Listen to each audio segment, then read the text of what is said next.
All right, it is that time, my friends. Normally, Goz would point out what's going on in the world that doesn't quite make sense, but he is one of those things because he's not here. So in his place, producer Woods will play the game. We will answer him either real or mirage when he brings up these things. Real means it happened. It'll happen again. Get used to it. Mirage means, oh, dude, I hope you enjoyed it because you ain't going to see it again. Let's go.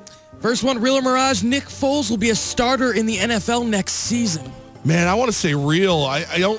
There's so many teams that are in dire need of a quarterback, whether it's a franchise or a bridge. I can't imagine him sitting on the bench behind, Carson Wentz. However, if I'm the Eagles, I want to make sure that Wentz is completely healed before I pull the trigger on any deal. So it's going to be interesting. I'm going to say real, but I think we may have to wait a little while for this one to take place. This is realer than real because when is a stock going to get this high? You just won a Super Bowl. MVP of the Super Bowl after throwing over 400 yards. Stock's not going to get any higher. This is absolutely real, and then real on top of that real. That's how real this is. It's real-ish. It's so real. It is. Real or mirage with Matt Patricia and Josh McDaniels leaving for head coaching gigs. Is the Patriots dynasty over? This is what I'd love to say real. I would love to, but in this scenario, is Bill Belichick still there? Yes, sir. Is Tom Brady still there? For now, yes, sir. And mirage. It's over. It's over when they say it's over. It's over when Giselle finally talks Brady into retiring. It's over when oh my God, Belichick's woman, is it girlfriend or his wife? I don't know. Holy smoke show. Like, really? Yeah. Like, not okay. Let me get on the Google. Yeah, get a little Google. Google that, because I'll be honest with you, I might want to stay home. Here's why I'm going to say real, and I can't believe I'm actually saying it. I think they're going to losing those two are big, but losing the guys that could replace them also that are on that roster right now, I think could be even bigger. They're probably going to lose their linebackers coach. I think it's going to be their offensive line coach that goes to the next. He's going to be the next OC. I don't know where they fill in a lot of these positions on this coaching staff. So for now, until I got to see them play next year with that new defensive coordinator and see a change in that defense in order for me to say that it's a mirage, because I really don't know what that defense is going to be next year without Matt Patricia. So I'm going to say mirage. Okay. Or no, I'm going to say real. I'm sorry. It's not a mirage. That's mirage. You're still wrong. Okay. Next one. Had Malcolm Butler played, the Patriots would have won. Real or mirage? I got to go mirage on this. I agree that Malcolm Butler would have made some plays out there, but it's just, I don't like throwing this out there a lot, but team of destiny. The Eagles took this underdog role, put a chip on their shoulder the size of Texas, and went to work. And I think this was their Super Bowl to lose all along. You just talk about Nick Foles is going to be a starter next year because of what he did in this game.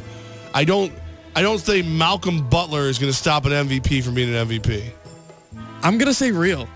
I honestly think that Malcolm Butler would have had a play or two in this game that would have probably forced, maybe another 3 and out or something like that. Something even that simple to where, maybe there isn't a touchdown by Clement on that go route. I don't know that Malcolm Butler would not have played a big role in this game because he's played 97.8% of the defensive snaps this year. He's a legit part of that defense because of the reason he can make plays. He's only on anybody's map because I put him there, okay?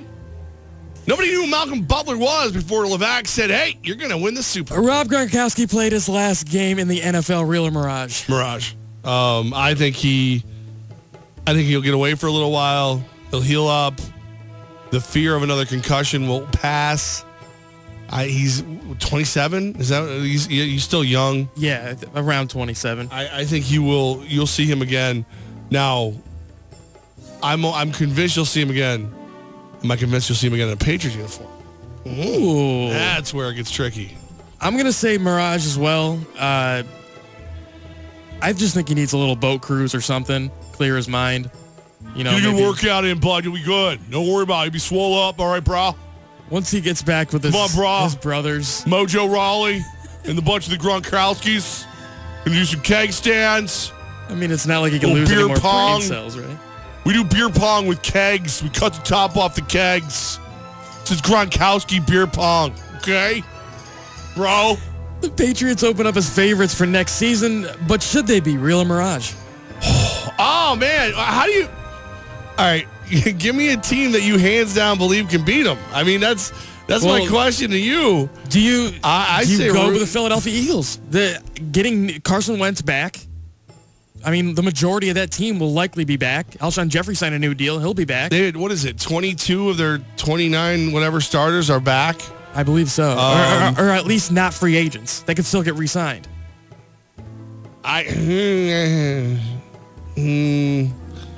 Patriots real. They are the favorites because that's who everybody's going to bet on. So, and that's what Vegas does.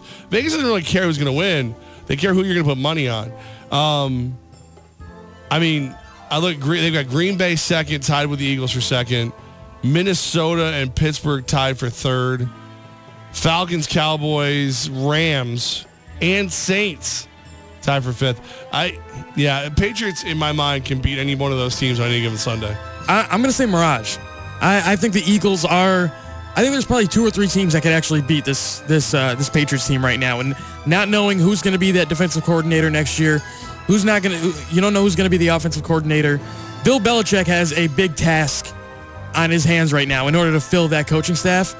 Can he do it? Obviously, he's Bill Belichick. I mean, he can probably coach each. Said it before. Yeah. How many times have we had this guy? Bill O'Brien, Charlie Weiss, Romeo Crennel. He's going to find the right guy. Josh McDaniel. This is what he does. It's a question of how many top coordinators and everything on that team will be named Belichick. Probably all of them. Right. Phil Belichick will probably be the OC. Yeah, he works at. He just took a job working at the Link, the Eagles Stadium. Oddly enough, he'll have access to all sensitive materials. We're going to go to the NBA real quick. With their struggles, the Cavaliers are still favorites to represent the NBA or the East in the NBA Finals. Real or Mirage? Oh, real. LeBron James equals NBA Finals. The Celtics have definitely improved their argument and everything like that, and so on and so forth. But if I got LeBron James, I got a team that'll figure it out eventually. And I don't if they go into a 4th, 3rd, 2nd, I still feel like they get it done. They are the East until LeBron James is not on that team. I'm going to say Mirage, dude. You just like to disagree. Real. Getting beat by, 120 to 88 the other night against Houston. Now, I get that it's Houston, and they're probably one of the 2 or 3 best teams in the NBA. But to not even show up, LeBron had 11 points. I mean, I can't remember the last time LeBron had less than 20 points, let alone 11. I don't know where this team is going, but they're not going in the right direction. I think the Celtics are better. I think Toronto right now is a little bit better. You shut your mouth. You shut your reckless mouth. I'm going Mirage. And lastly, Goz is not here because he works at Chick-fil-A now. Real or Mirage? There's legitimately a chance he ate so much Chick-fil-A that he owes them money and has to work off of that. But I mean, I'm gonna go Mirage. I just think he has a terrible sense of direction and is lost. If he worked at Chick-fil-A, he'd be 7,000 pounds. Sunday. This is no lie. Sunday we get to the Mall of America. Goz goes to the first NFL employee he finds and asks where Chick-fil-A is. And the guy goes, look, he points up 3 floors and you can see it. And Goz begins to turn and take off for Chick-fil-A. And the guy goes, but it's Sunday. Goz, who knows more about Chick-fil-A than the people who started Chick-fil-A, forgot that it's not open on Sundays. So Monday morning, when we walk into the Mall of America, Goz walks right up to the counter and begins to look in to see if there's any employee that might be able to give him a sandwich. And then proceeded to eat there at least 5 times. And I think he would have ate there more had I not been keeping track. We got to the point where we went into the media room. Like, they have a little room set up where they had coffee and stuff for us. And there were cookies from Chick-fil-A waiting in there. And I'm like, what'd you do? What'd you do? So his obsession with Chick-fil-A. I mean, it's my mission on earth to open a Chick-fil-A. I know there's one open in the airport. I want to open one on this road in the Pine Bush. And I know that's not a good business model. There's not a lot of through traffic. Don't need it. I just need Goz. That's a great business model. I just need Goz. If I get a Chick-fil-A kiosk right here in the building, I just need Goz is obsessed. Like, Like, I don't know how his beautiful fiance Jordan was able to talk him out of a Chick-fil-A catering for the wedding. I thought there was going to be Chick-fil-A at the wedding, no? I mean, I'm sure it'll be in his room. When we left, we broke down the table, all the equipment and everything. There was 4 packages of Chick-fil-A sauce under the table. I was like, were you stashing that like a squirrel? To that bocce person, you want to know what Goz smells like? He smells like Chick-fil-A. It's fair. He smells like Chick-fil-A. He really does. It's fair. Some people, smell like flowers. Some people smell, like Hawaiian breeze. Goz smells like Chick-fil-A. And he's good with it. That is Monday Mirages. Goz will allegedly be back tomorrow. I just want to go back to what we were talking about Danny DeVito and what you said. What do you think of him in? Yeah. Ryan Williams brought up Renaissance Man, which, wow, I haven't seen that one. I don't even know what that is. He gets fired from his job and he goes to work for like the Army. It's very like it's very he's Danny DeVito's very funny. And then mental recession one. It looks like somebody took an eraser to Tom Goz's face in that selfie. That's a good one. It was Busta Rhymes. He did it. He didn't want him in it anymore.